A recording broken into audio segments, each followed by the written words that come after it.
Well, you want to get kids out of a life of crime, get them into a boxing ring right now. Now, that isn't just anyone pitching that. That is Muhammad Ali's daughter pushing that. And Rasheda Ali is putting her money where her mouth is, opening up a boxing program in Chicago to get kids off the street at a fighting chance, well, at life.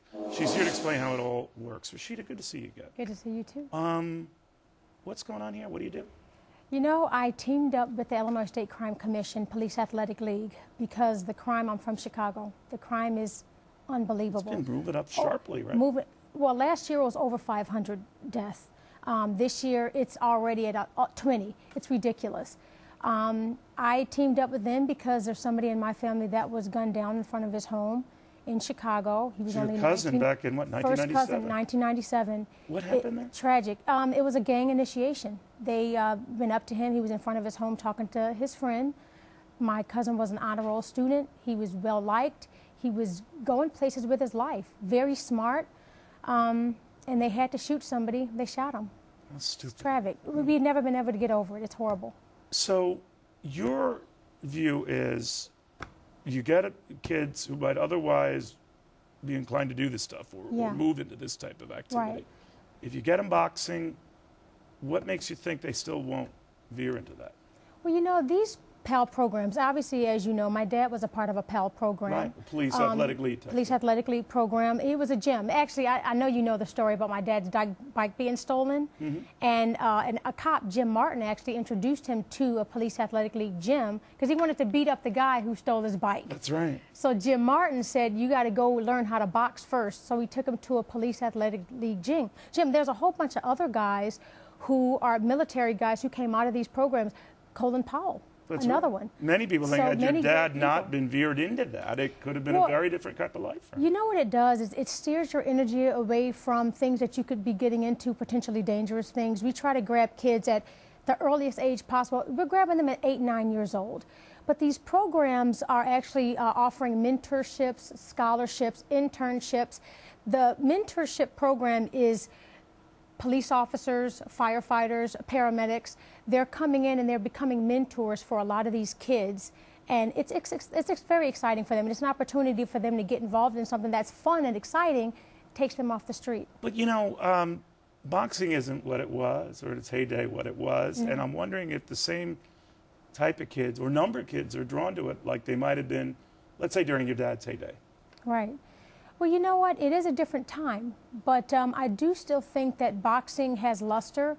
It's exciting, and for a lot of kids who are inner city, it's an opportunity for them to get out of where they are. So it gives them hope, and I'm hoping that I can save at least one child from getting shot like my cousin was. You know, you and I were talking during the break, they've proven that in cities where they experiment with keeping public school or public gyms or basketball courts open later. Yeah. That does cut down on youth crime because there's an alternative, there's an outlet. That's correct. And your argument is just give these kids an outlet, less inclined, right? Give them a fighting chance. What we do with these programs, and we're having a boxing fundraiser that we have 400 kids involved now, and there's PAL programs all over the country. We have Celtic Boxing in Chicago, which is run by my brother-in-law. Kids are excited when they prepare for these fights. I mean, it gives them hope and that they're inspired, and also they go on to college and they do great things. Do they really? We have a lot of military members of the Marine Corps and the Army that came out of these PAL programs, and they do great things with their lives. How is your dad doing? He's doing great. There were all these rumors. I know. Remember not too long ago he was in real trouble. You know, every year I think the media feels like, okay, we need to throw out something about Muhammad. And I think what happens is, you know, my dad likes to get out. He likes to, you know, mingle with people. And, you know, when I visit, we go to the movies, we go out to eat, we do fun things. We go to the gym. And when people see him on a day, I mean, Parkinson's, people really don't know what Parkinson's looks like. So when they take a picture and it's, you know, sometimes my dad's face is drawn in, that's part of the muscular movement of the disease. They'll think his mind is very agile, sharp and very alert, aware. very aware. And you know what? I think, honestly, people, if you really know somebody with Parkinson's, you'll know it's a young person trapped in an old person's body. They want to do so many things and they want to say so many things, but Parkinson's makes it very difficult for you to move, and even your facial muscles are frozen. You've been around as this disease has progressed and everything else. He must get frustrated, or is he now sort of resigned to this and the progression of this? My dad has, number one, I've never personally seen or heard him complain about anything. I don't know how he does it, because I'm around a lot of Parkinson's patients because of what I do. He never complains, and at least I've never heard him complain. But I think he's always said he doesn't really have regrets, even when it comes to Parkinson's.